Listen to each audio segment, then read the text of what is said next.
안녕하세요. DJ 선아입니다. 오늘의 사연 시작해 보겠습니다. 안녕하세요. 저는 40대 초반 황승욱이라고 합니다.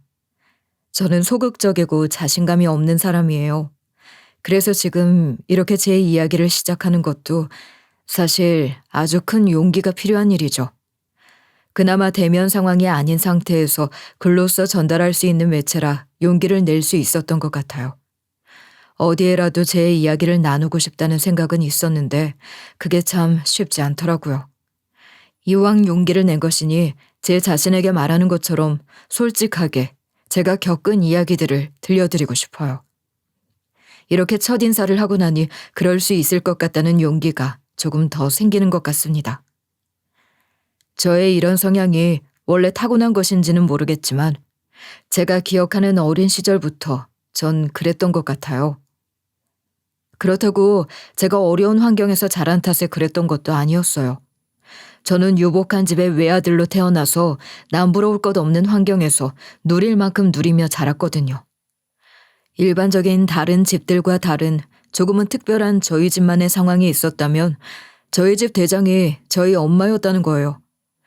엄마는 유능한 사업가로 성공을 이뤄내신 분이었고 반면 아버지는 늘 버려놓은 사업이 망해 엄마한테 혼나다가 결국 전업주부로 살림을 하고 있었어요. 그러다 보니 자연스레 전 엄마가 아닌 아빠와 함께 있는 시간이 많았고 엄마한테 꼼짝 못하고 설설 기는 아버지와 같은 입장으로 아버지에게 동기화된 어린 시절을 보냈던 것 같아요. 저의 소극적이고 자신감 없는 성향은 그런 영향을 받은 것일지도 모르겠어요. 어린 시절을 떠올리면 제일 먼저 생각나는 건 저녁 식탁인 것 같아요. 저희 집 식탁에는 엄마가 이탈리아 출장을 다녀오시며 사온 근사한 샹들리에가 있었고 엄마는 늘 반듯하게 차려입은 모습으로 의자에 앉아 신문을 보고 계셨고 앞치마를 두른 아버지는 분주하게 음식들을 차려내고 계셨죠. 여보, 오늘 중요한 계약건이 있다고 했던 건 잘 된 거야? 그럼 마무리 잘해서 도장 쾅 찍었지. 내가 제안한 조건대로 말이야. 이래서 협상이라는 건 기싸움이 중요한 거지. 고생했네. 축하해. 당신이 잘 해낼 거라 생각해서 좀 특별한 메뉴를 만들어 봤는데 입맛에 맞을지 모르겠다. 그래? 어디? 그래. 뭐 먹을 만하네. 수고했어. 근데 국이 좀 짜다. 특별 메뉴 만든다고 정신 없었나 봐? 진짜? 미안해. 당신 짠 거 제일 싫어하는데. 내가 정신이 좀 없긴 했나 봐. 다음엔 더 신경 쓸게. 아빠, 내 입에는 국도 맛있고 다 맛있어요. 입에서 맛있게 느껴져도 몸에 안 좋은 건 안 먹는 게 좋은 거야. 짠 음식은 몸에 안 좋잖니. 그래도 우리 아들 입에는 맛있게 느껴진다니 다행이네. 아, 당신은 그런 태도가 문제야. 매사 그런 식이니까 되는 일이 있나. 대충 맞춰서는 아무것도 제대로 되는 게 없다고. 그렇게 실패를 하고도 아직도 모르겠어? 이런 식으로 늘 엄마가 대화를 주도하고 아버지는 엄마 비위를 맞추려고 노력하지만 엄마한테 혼나면서 대화가 끝나곤 했던 것 같아요. 제가 어린 시절 저희 집의 일상적인 풍경이 그랬던 거죠. 엄마한테 늘 혼나는 아버지를 보면서 저는 엄마한테 칭찬받는 아들이고 싶었는데 능력이 부족한 것인지 노력이 부족한 것인지 마음처럼 되질 않더라고요. 성적도 그저 그랬고 반장 한번 못 해봤으니까요. 승우가 너도 이제 4학년인데 고학년이 됐으니까 반장도 한번 해보고 그렇게 남들 앞에 나서는 걸 해보면 어때? 넌 반장 안 하고 싶어? 반장? 에이, 그런 건 공부를 아주 잘하거나 아니면 운동 같은 걸 아주 잘하거나 그래서 애들한테 인기 많은 애들이 되는 거지 뭐. 네가 뭐가 부족해서 그래? 애들 사이에서 제일 인기 있는 운동이 축구 아니야? 엄마가 축구 교실에도 보내주고 또 너희 학교 애들 많이 다니는 수영장에도 오래 다니고 그랬잖아.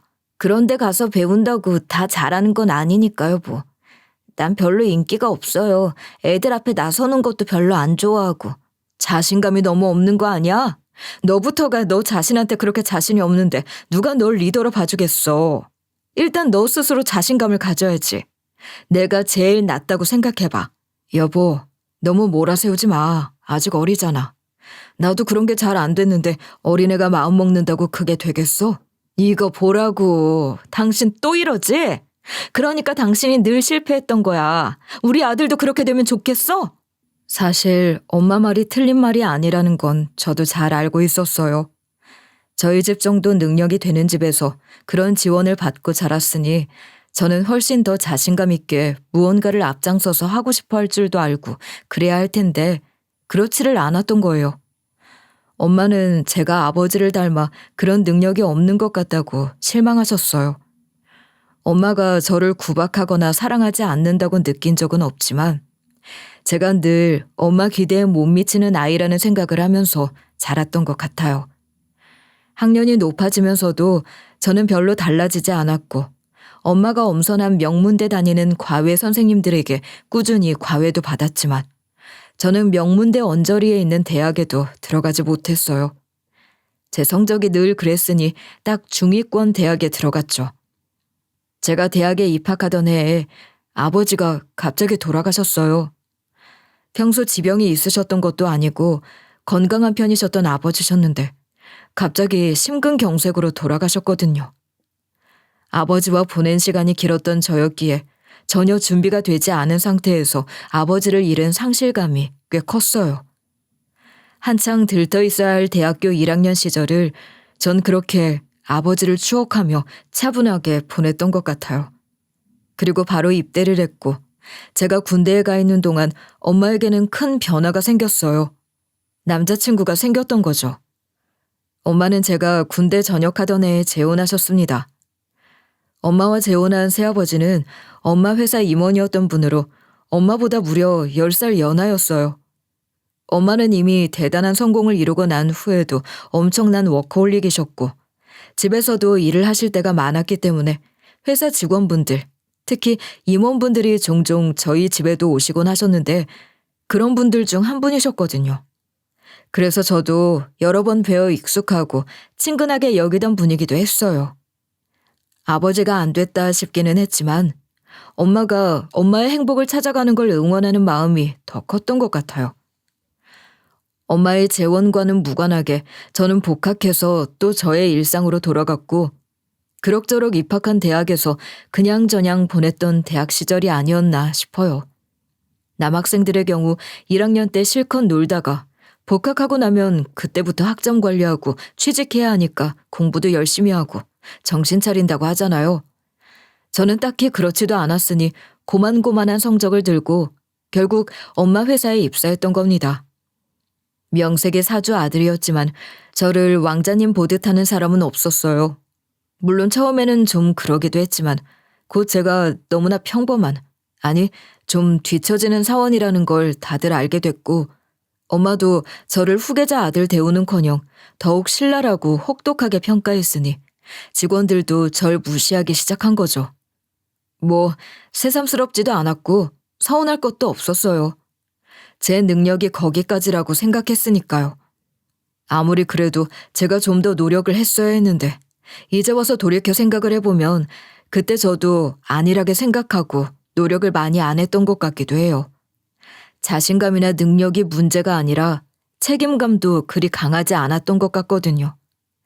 그러다 보니 소속 부서에서도 인정을 못 받고 급기야 민폐까지 끼치는 상황이 되었고 그런 상황들을 모르실 리 없는 엄마도 크게 실망을 하셨을 거예요.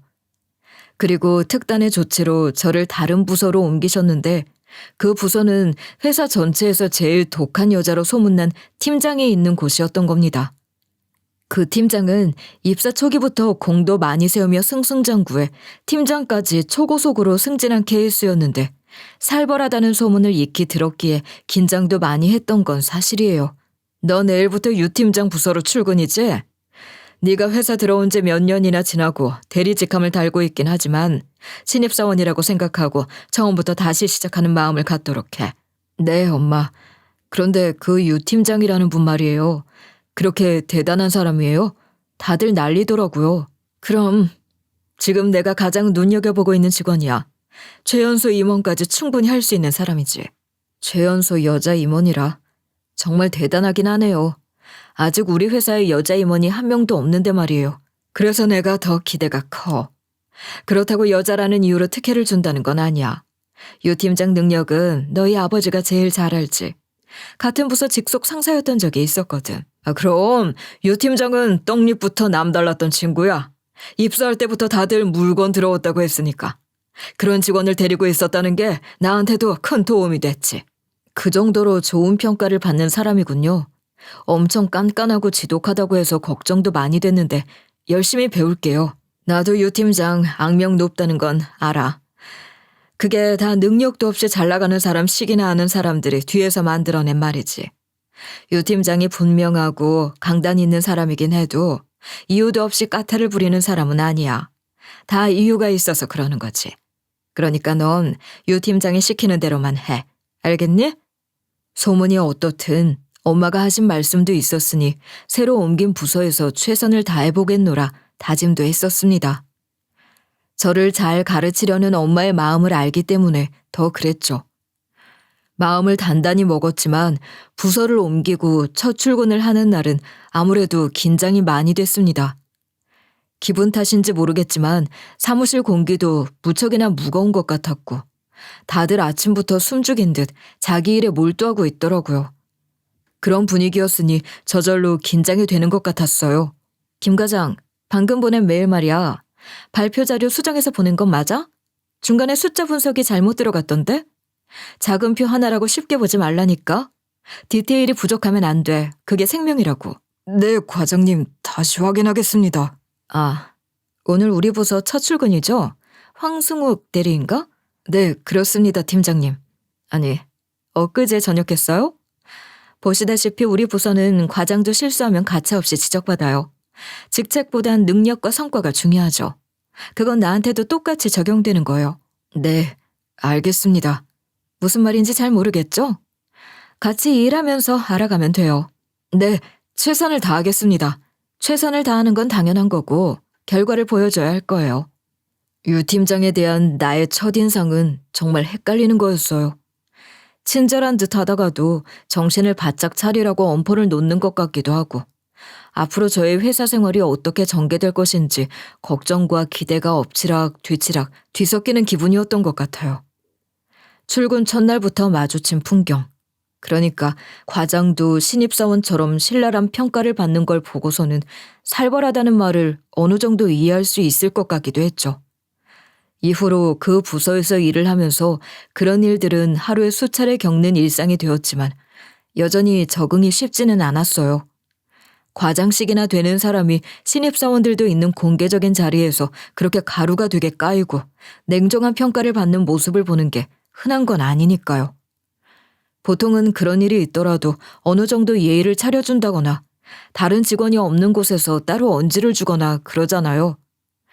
실수를 하는 날이면 저도 그런 불호령을 맞게 되는 것이니 실수 없이 잘하자고 다짐을 했지만 그게 어디 다짐만으로 되는 일인가요? 일주일도 되지 않아 큰 실수를 해버린 거예요. 새로운 업무에 적응하기 위해 배정받은 업무였고 이미 같은 실수를 2번이나 한 상태에서 더 큰 실수를 저지른 상황이라 유 팀장은 화가 머리끝까지 났고 저는 정말 영혼까지 탈탈 털렸습니다. 그날 유 팀장이 제게 무슨 말을 어떻게 했는지는 옮기지 않을게요. 생각하면 너무 비참하기도 하지만 사실 뭐라고 했는지 잘 기억이 나지도 않아요.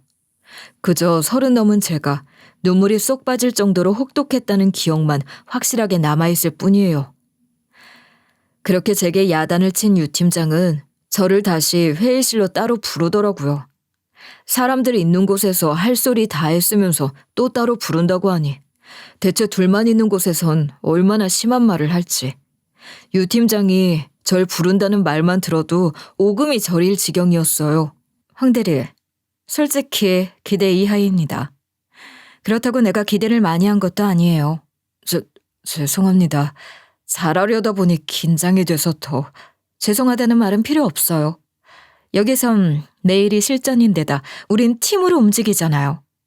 한 사람이 실수를 하면 그 여파가 얼마나 큰지 알잖아요. 네, 더 노력하겠습니다. 내가 너무 심하게 대해서 서운했어요? 나는 황 대리 잠재력을 믿기 때문에 그걸 빨리 끌어올리는 걸 보고 싶어요. 내가 조바심을 내는 건지 모르겠지만 황 대리는 할 수 있다고 봐요. 네? 팀장님. 왜 그렇게 놀라요? 내가 의외의 말을 한 건가요? 전 저를 싫어하시는 줄 알았어요. 낙하산이라고 생각하시는 것 같기도 하고. 낙하산이라는 굴레는 황들이 스스로 만들고 있는 것 같아요. 아무도 그렇게 생각 안 해요. 황대리가 내 자리라도 꿰차고 들어왔으면 모를까. 아, 네. 그건 뭐 그렇죠. 나뿐만 아니라 많은 사람들이 황대리를 지켜보고 있어요. 필요한 만큼의 긴장감만 갖고 나머지는 내려놔도 될 것 같아요. 벌벌 떨며 들어간 유 팀장과의 독대 자리는 의외의 분위기로 흘러갔어요. 저는 짧은 면담을 통해 엄청난 자신감과 더불어 마음이 편해지는 것 같은 묘한 기분도 갖게 됐던 것 같아요. 그런데 가만히 보니 유 팀장이 누군가에게 호된 질타를 하고 나면 꼭 그런 식으로 따로 불러 개별 면담을 하는 걸 볼 수 있었죠. 지적을 받아야 할 잘못을 저질렀을 때는 모두가 보는 앞에서 혹독하게 다뤄 잘못을 저지른 사람에게도 크게 새겨질 수 있게 하는 반면 다른 팀원들에게도 같은 잘못을 저지르지 않도록 하는 2배, 3배의 효과를 주고 해당 직원을 따로 불러 남몰래 챙기는 것이 유 팀장의 스타일인 것 같더라고요. 그렇게 직접 겪어보니 엄마 말씀처럼 유 팀장은 악명에 비해 괜찮은 사람 같았어요. 혹독하게 몰아붙이는 면이 있긴 하지만 효율적인 진행과 성과를 위한 것이라고 충분히 납득할 만했고 사람들이 수군거리는 것처럼 출세에 목매며 팀원들 갈아서 승진하려는 독종이 아니라 진짜 일을 좋아하고 열심히 하는 사람이라는 걸 알 수 있었고 누구보다 팀워크를 중요하게 생각하며 팀원들을 아낀다는 것도 알 수 있었어요. 그리고 무엇보다 일을 잘하고 배울 점이 많은 것 하나는 일단 확실했어요. 유 팀장은 저보다 5살 연상으로 제가 32에 그 부서에 갔으니 당시에 40도 안 된 나이였는데 노처녀 히스테리 어쩌고 하는 소리를 듣던 사람이었던 거죠. 가까이에서 본 유 팀장은 노처녀도 아니고 히스테리를 부린다고 할 정도도 아닌데 제가 다 억울하더라고요. 제가 노력하는 걸 알아봐주는 게 고맙기도 했고 저는 여러모로 그 팀장이 좋았어요. 한 번은 제가 보고자료 만드느라 새벽까지 작업하고 회사 책상에 엎드려 잠이 들었는데 일어나 보니 팀장이 자기 외투를 덮어준 거예요. 제가 깬 시간도 아직 한참 이른 시간이었는데 대체 출근을 얼마나 일찍 하는 건지 놀랍기도 했고 자기 외투를 덮어줬다는 게 묘한 감동이 있었던 것 같아요. 세종대왕이 밤새 연구를 한 집현전 학자들에게 골룡포를 덮어줬다던가요? 그걸 굉장한 영광으로 느꼈다던데 제가 느낀 감동이 그 비슷한 기분이었을 것 같기도 해요. 유 팀장은 얼떨떨해하는 제게 사우나라도 가서 좀 쉬다 오라면서 오전에 외근 나간 것으로 처리해주겠다는 말까지 해줬어요. 진짜 눈물나게 고맙더라고요.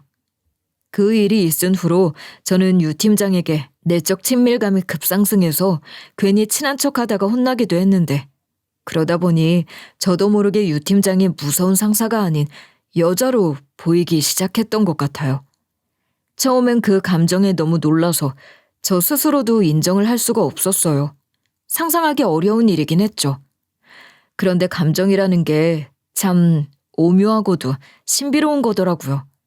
아무리 외면하고 덮어두려 해도 한 번 생긴 감정은 이미 제 손을 떠나 자꾸만 커져가는 것 같았습니다. 그러던 중 팀 프로젝트를 성공적으로 마친 후 회식 자리를 갖게 됐는데 그 자리에서도 제 신경은 온통 유 팀장에게 가 있었죠. 한창 분위기가 무르익고 다들 술도 얼큰하게 마셨을 즈음 유 팀장이 살짝 자리를 비우길래 제가 조용히 뒤따라 나가봤어요. 유 팀장은 식당 밖에서 담배를 꺼내 들고 있더라고요. 팀장님, 저도 담배 한 대 주시겠습니까? 황대리 담배 안 피지 않아요? 아주 가끔 피울 때도 있습니다. 팀장님과 한 대 태울 수 있다면 영광이죠. 담배는 줄 수 있고 불도 줄 수 있지만 같이 피울 수는 없을 거예요. 나 사실 담배 안 피우거든요. 네? 아니, 근데 왜 항상 담배를 들고 나가세요? 그냥 이런 시간이 좋아요. 이런 자리에서 혼자만의 시간을 갖기 좋잖아요. 아무도 황대리처럼 나한테 담배 한 대 달라고 다가오는 사람은 없었으니까요. 아, 제가 건방지게 군 건가요? 아니, 그런 뜻은 아니에요. 기분 나쁘지 않고 뭐 그렇게 방해를 받는다는 느낌도 아니어서 괜찮아요. 그렇다면 다행입니다. 그러고 보니 유 팀장이 들고 있는 담배의 필터 부분이 하얗게 그대로 남아있는 거예요. 찔러도 피 한 방울 나오지 않는 사람처럼 보이는 유 팀장에게도 이런 면이 있나 보다 싶으니 유 팀장에 대한 제 마음은 제가 어떻게 할 수 없을 정도로 커지는 것 같았어요.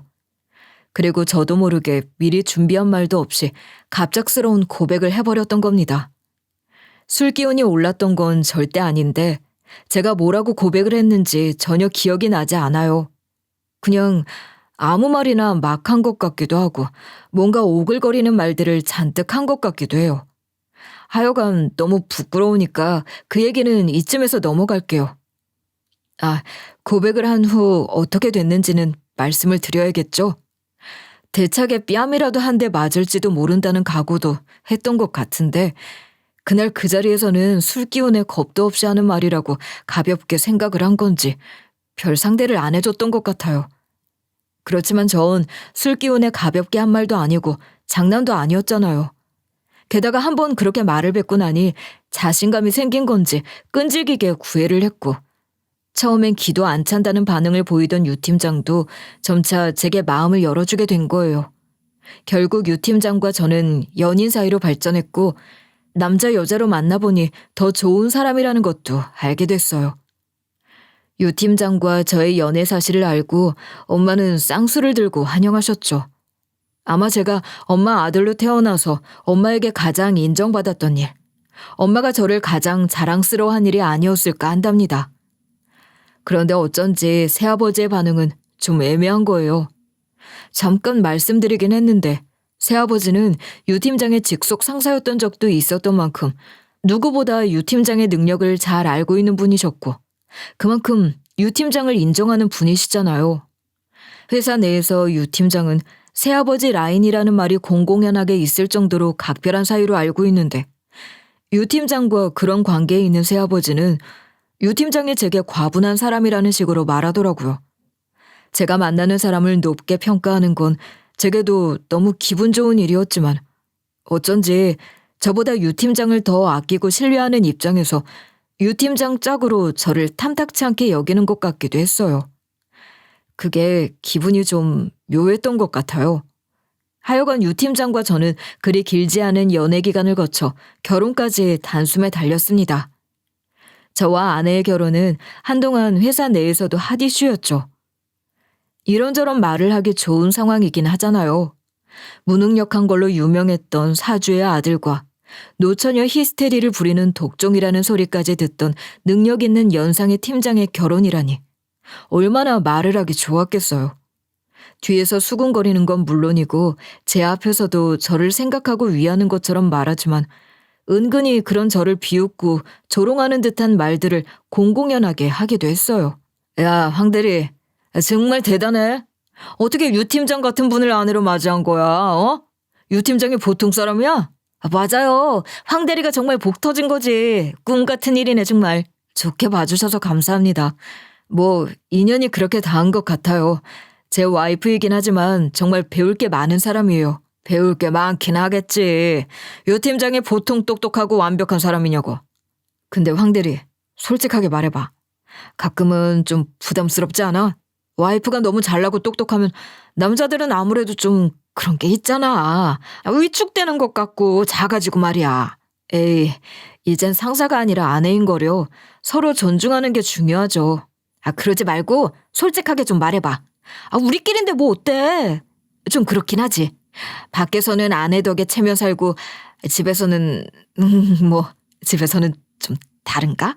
야야, 뭘 그렇게 물어보니? 하여간 황대리가 대단한 거야.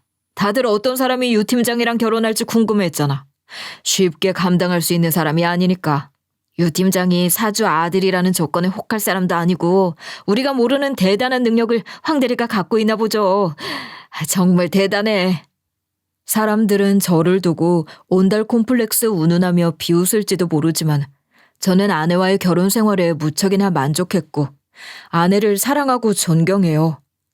40 전에 아들, 딸, 남매도 낳았고 그렇게 저희는 완벽한 가족으로 잘 지냈습니다. 물론 잘난 아내 덕분에 제가 더 초라하게 느껴지고 자존심이 구겨지는 일들이 많이 없었지만 그건 큰 문제가 되지 않았어요. 아내는 여전히 회사에서 인정받는 능력자였고 저는 아내의 팀원이자 부하 직원으로서 그런 아내를 서포트하는 사람이었는데 저희 팀이 프로젝트를 성공적으로 마치고 아내에게 찬사가 쏟아지면 아내는 늘 그랬듯이 저를 포함한 팀원들에게 공을 돌리곤 했어요.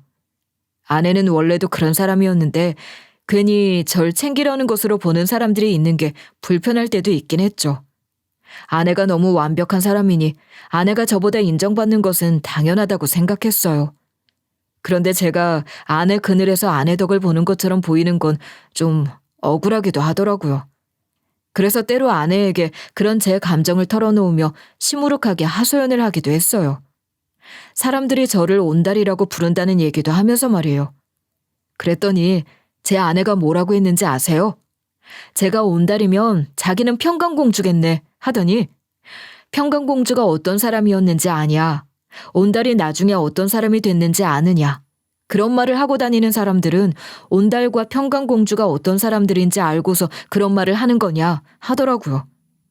평강공주는 온달이 어떤 사람인지 누구보다 먼저 알아본 사람이고 온달이 그런 사람이 될 수 있게 끝까지 믿어주고 힘이 되어줬던 사람이라고 하면서 자기는 제가 자랑스럽다고 우리가 서로 믿고 존중하는 게 중요한 거라고 말해줬어요.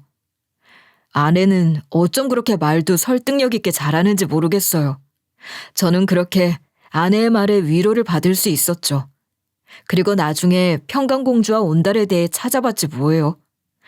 사실 바보 온달과 평강공주라고 단편적인 설정에 대해서만 익히 알고 있지 제대로 어떤 사람들이었는지 온달이 나중에 어떤 사람이 됐는지 생각해보니 잘 모르고 있었더라고요. 아내의 말을 듣고 온달의 변화와 성장 과정을 찾아보면서 한 번 더 감동했던 것 같아요. 아내의 깊은 마음이 느껴졌거든요. 저는 그렇게 현명하고 완벽한 아내와 함께 부족할 것 없는 삶을 살고 있었던 것 같아요. 그런 제게 찾아온 불행은 엄마의 건강에 이상이 생긴 거였어요. 엄마가 대장암 진단을 받으셨는데 아무리 병원에서 절망적인 상황은 아니라고 해도 대장암이라는 것 자체가 예후가 그리 좋지 않은 무서운 병인데다 엄마 역시 심적으로 많이 흔들리셨거든요. 저희 집 대장이었던 엄마는 언제나 흔들림 없이 꼿꼿하고 대단한 모습이셨는데 그런 엄마도 이제 이른을 바라보는 나이가 되셨으니 많이 약해지신 것 같았어요. 엄마의 그런 모습은 제게도 큰 영향이 있었습니다. 엄마의 한마디는 곧 법이었고 집에서도 회사에서도 모든 최종적인 결단은 엄마가 내리는 거였어요. 물론 엄마도 연세가 있으셨으니 암 진단을 받기 전에도 새아버지가 실질적인 경영을 맡아 하고 있긴 했지만 여전히 최고 결정권자는 엄마였고 엄마의 영향력은 새아버지의 그것에 비할 것이 아니었으니 엄마는 여전히 회사와 집안을 호령하던 큰 존재였던 겁니다. 엄마로서도 회사의 주인으로서도 엄마의 카리스마 앞에서는 누구도 한 걸음 물러설 수밖에 없을 정도로 엄마는 강한 존재였고 저는 그런 엄마를 항상 존경하고 의지했었어요. 그런데 그랬던 엄마가 흔들리고 있었던 겁니다. 강철처럼 단단했던 엄마가 한 줌 바람에도 휘청일 것처럼 위태로워 보였어요. 갑작스러운 발병은 엄마의 몸보다 마음을 더 빨리 쇠약하게 만들어 무너뜨리고 있는 것 같았죠. 엄마는 더 이상 저희 집의 대장이 아니었어요. 심신이 지칠 대로 지치고 극도로 쇠약해진 엄마는 지쳐버린 장군처럼 모든 걸 내려놓으려고 하는 것 같았는데 그런 엄마를 보며 저는 심한 상실감에 휩싸였어요. 결혼을 하고 제 가정을 꾸려 누구보다 행복하게 살고 있었지만 엄마의 강인함은 언제나 저의 부족함을 가려주는 방패로 든든하게 절 지켜주는 버팀목이었다는 걸 그때 새삼 깨닫게 됐던 것 같아요. 엄마의 빈자리는 회사에서도 크기만 했지만 새아버지와 아내가 2배, 3배 뛰어다니며 가까스로 채워가고 있었습니다.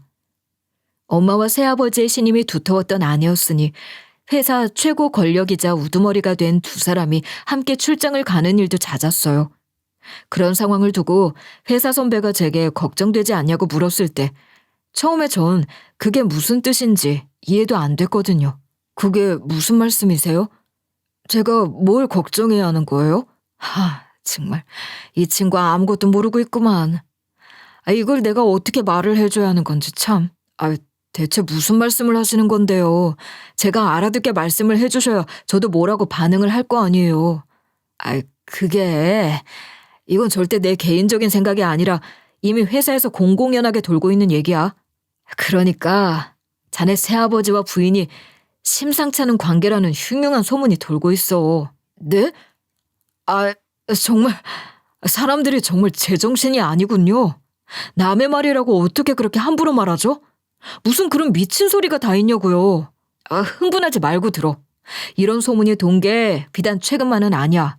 예전에도 이런 말들이 있긴 했는데 사장님이 편찮으시면서 두 사람이 전면에 나서서 늘 같이 다니니까 그런 말들이 이제 아주 대놓고 나오는 거지.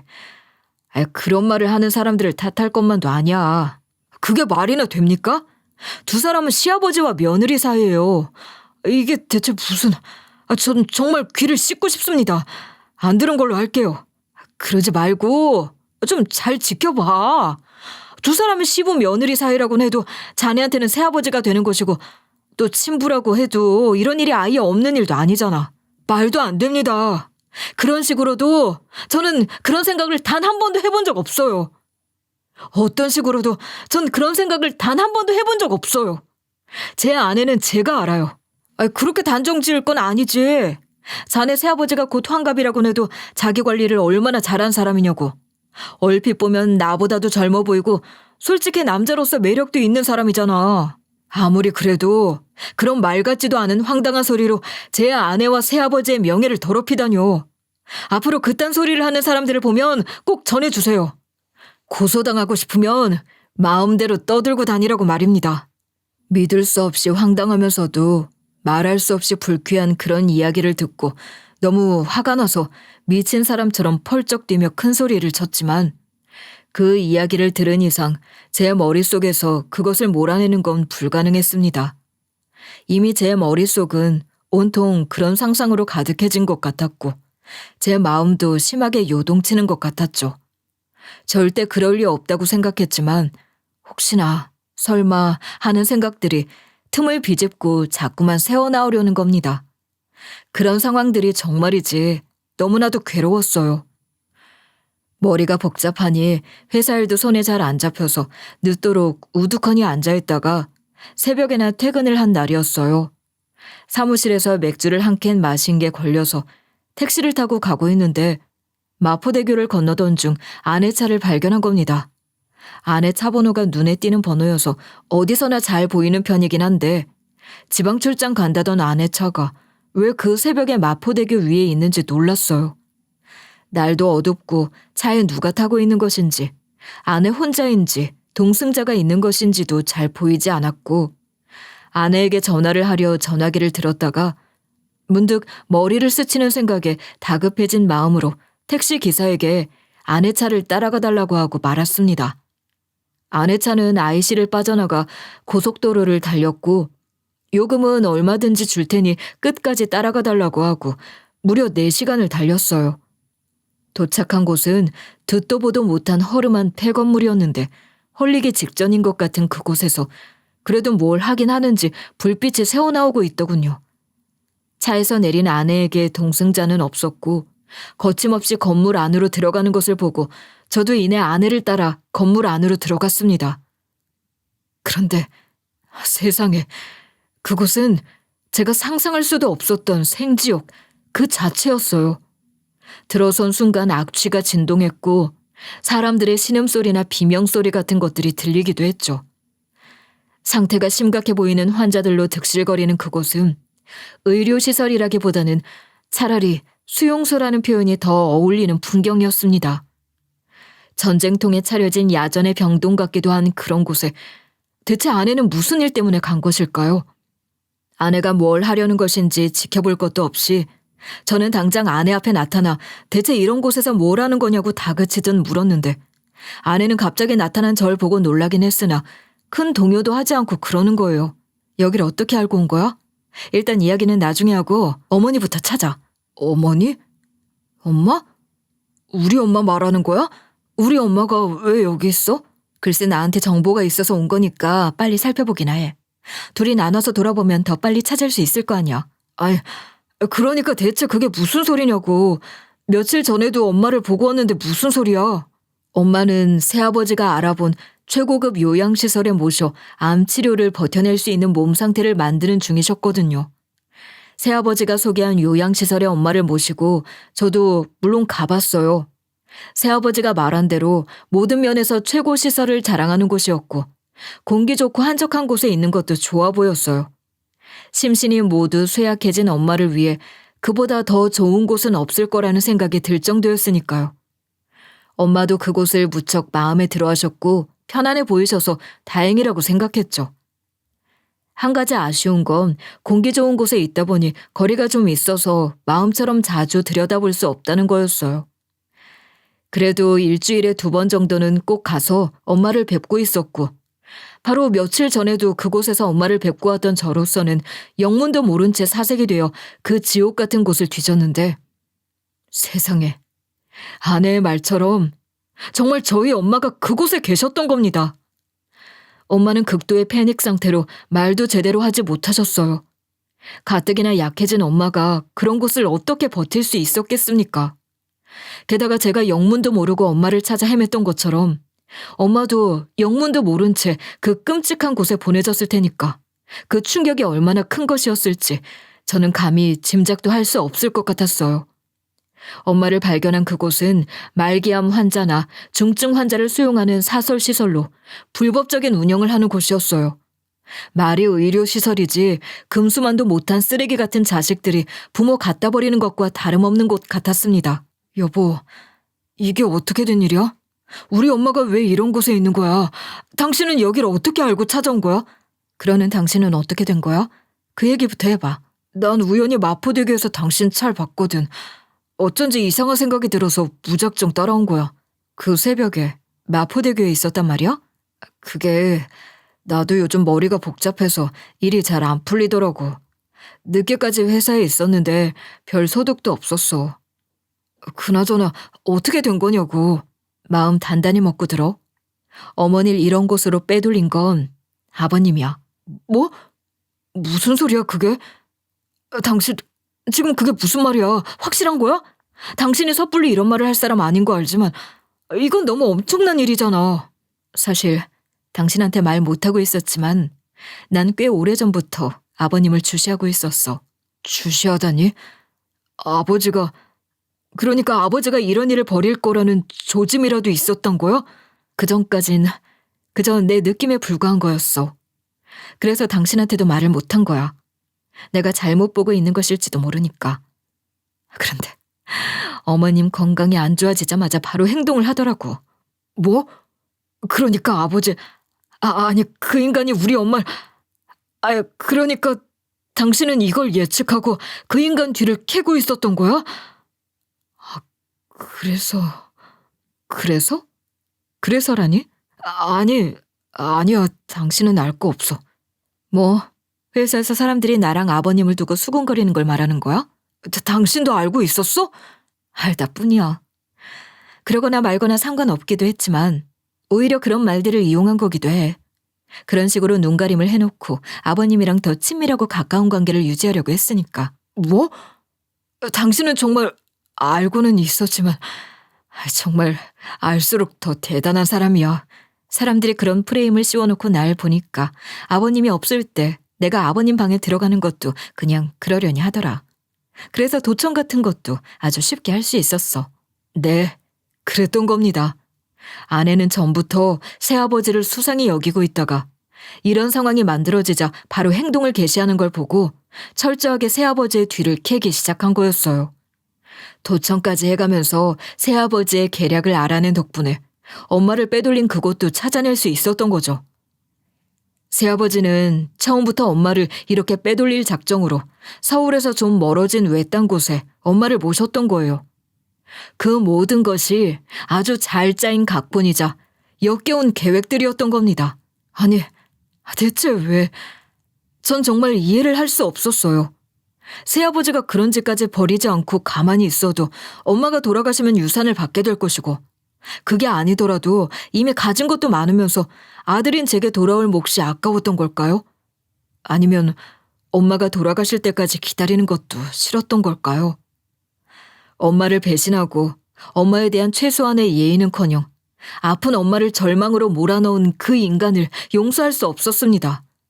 그 인간이 무슨 짓을 더 저지르기 전에 모든 것을 멈추도록 해야 한다고 생각했고 그 인간과 대면했어요. 이게 도대체 무슨 짓이야? 20년 동안 나는 당신을 아버지라 생각했는데 당신은 우리 엄마 앞에서 이런 짓을 꾸미고 있었던 거야? 처음부터 이럴 작정이었던 거야? 왜 이렇게 수선을 떨고 그래? 뭐요? 엄마가 지금 어떤 상태라는 걸 뻔히 알면서 그런 엄마를 더 극한 상황으로 몰아넣으려고 해? 당신이 인간이야? 나도 하나 묻자. 결혼도 안 한 총각이었던 내가 10살이나 많은 과부인 네 엄마랑 결혼해서 20년 동안 살아준 건 어떻게 생각하니? 그게 고맙지도 않아? 뭐?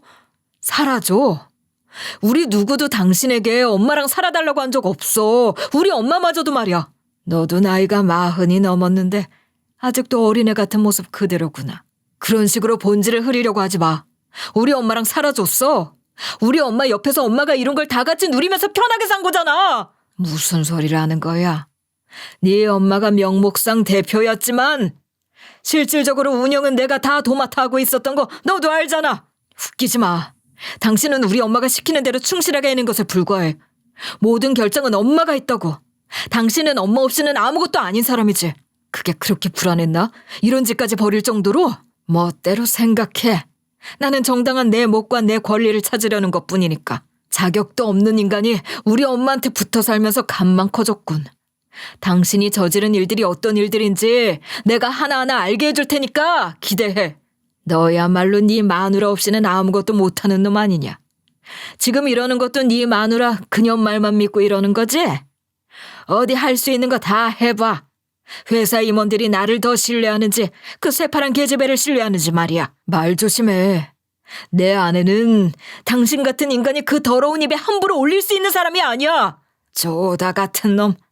그래, 얼마든지 붙어줄 테니까 덤벼. 누가 이기는지 해보자고. 그 인간을 찾아갈 때만 해도 저는 그 인간에게 일말의 양심을 기대했던 건지도 모르겠어요.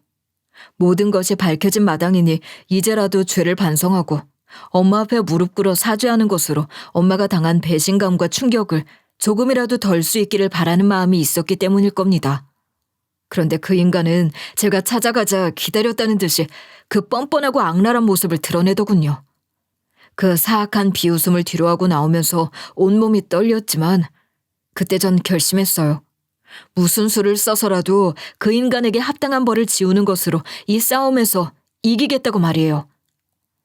아내가 이미 확보해 놓은 증거만도 적지 않았습니다. 그 인간은 엄마의 상태를 더욱 악화시키고 그 상태에서 엄마의 모든 재산과 권력을 자기 것으로 가로채려고 한 거죠.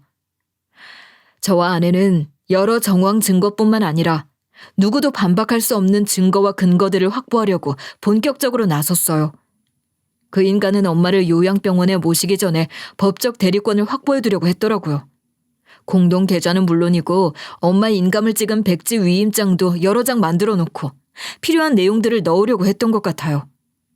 회사 임원 가운데 자기 사람이라 할 만한 사람들을 중심으로 포섭해서 엄마를 종이 호랑이로 만들고 지분을 확보하려고 한 것 같은데 제가 검토한 회사 정관에 의하면 그 인간이 시도하려던 그런 방법으로는 애초에 지분 이전 같은 주요 의사결정을 할 수는 없는 거예요.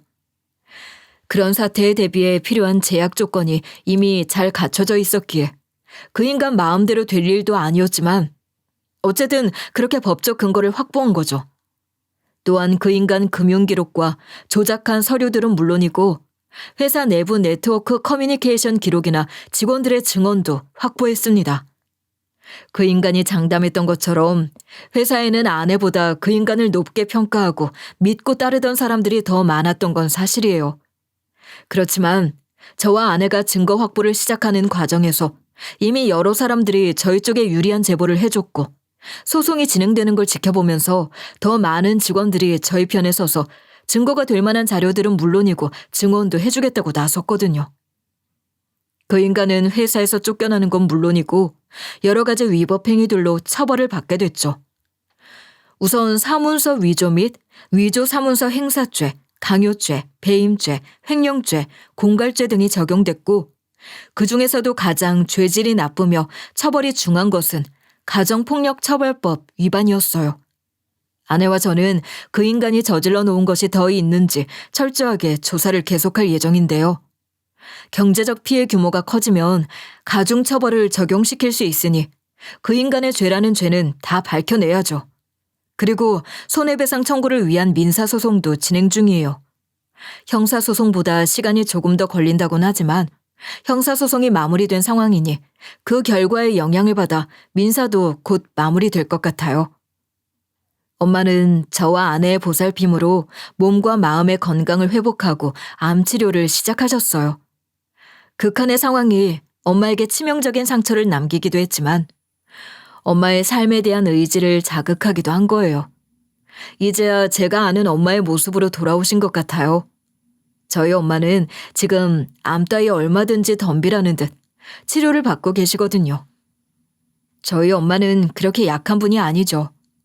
그런 엄마의 모습을 보면서 얼마나 감사한지 몰라요. 지금처럼 몸 관리 잘하시면서 치료 끝까지 잘 받으시면 완치도 기대할 수 있을 것 같습니다. 늘 엄마한테 부족하고 모자란 아들이었던 전 엄마 간호를 하면서 엄마와의 관계도 많이 회복하고 있어요. 엄마에게 돌아가신 아버지는 늘 큰 사람이었다고 하셨어요. 바깥일 하느라 늘 바쁜 엄마를 누구보다 깊이 이해하고 집안일을 잘해준 덕분에 엄마는 마음 놓고 일을 할 수 있었고 또 무엇보다 저를 잘 키워준 고마운 사람이라고 하시더라고요. 존경스러운 사람이라고. 그러시면서 제게 그런 아버지를 쏙 빼닮은 제가 엄마에게는 항상 자랑스러운 아들이었다고 하셨습니다. 엄마가 섬세하고 다정한 사람이 아니라 표현이 서툴렀을 뿐이라고. 그런 마음을 진작 전해주지 못해 미안하다고도 하셨어요. 그런 엄마를 보면서 저는 어린 시절의 기억들을 많이 떠올렸답니다. 그리고 저도 엄마에게 나지막이 저의 진심을 전했어요. 엄마에게 늘 부족한 아들, 실망스러운 아들이라는 생각이 절 무겁게 짓누르고 있었지만 그렇다고 해서 엄마를 멀게 느꼈던 건 아니라고 말이에요. 그리고 엄마가 절 사랑한다는 것도 알고 있었다고 했습니다. 엄마는 제 이야기를 듣고 눈물을 흘리셨고 저 또한 뜨거운 눈물을 흘렸어요. 저희 모자는 그렇게 감정을 한번 뒤흔들며 한층 더 가까워진 것 같아요. 한참 말없이 마주보며 눈물만 흘렸는데 그것으로 충분하다는 느낌이었어요. 엄마와 저 사이에 놓여있던 오래된 벽이 허물어지는 것 같았죠. 엄마는 여전히 제게 강한 존재이지만 그와 동시에 절 사랑하는 따뜻한 엄마, 그냥 평범한 엄마의 모습으로 자리 잡았다는 걸 느낄 수 있었어요. 지금껏 저도 모르는 동안 엄마에게 받아온 사랑까지 온전히 깨닫고 있는 것 같아요. 엄마는 그 존재만으로도 제게 큰 위로가 되었고 그것은 저로 인해 묘한 자신감을 갖게 했어요.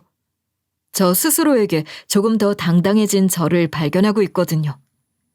회사 일도 가장으로서의 역할, 또 든든한 아들로서도 저는 더욱 잘해낼 겁니다. 여러분, 어떠세요? 저 잘해낼 수 있겠죠? 제가 하고 싶었던 이야기는 다 한 것 같아요. 이제 여러분의 응원을 받고 싶은데 그렇게 해주시면 정말 감사할 것 같고요. 그보다 앞서 제 이야기를 끝까지 들어주신 것에 대해 감사의 말씀을 먼저 드리고 싶어요. 정말 감사합니다. 덕분에 또 한 번 용기를 얻은 것 같아요.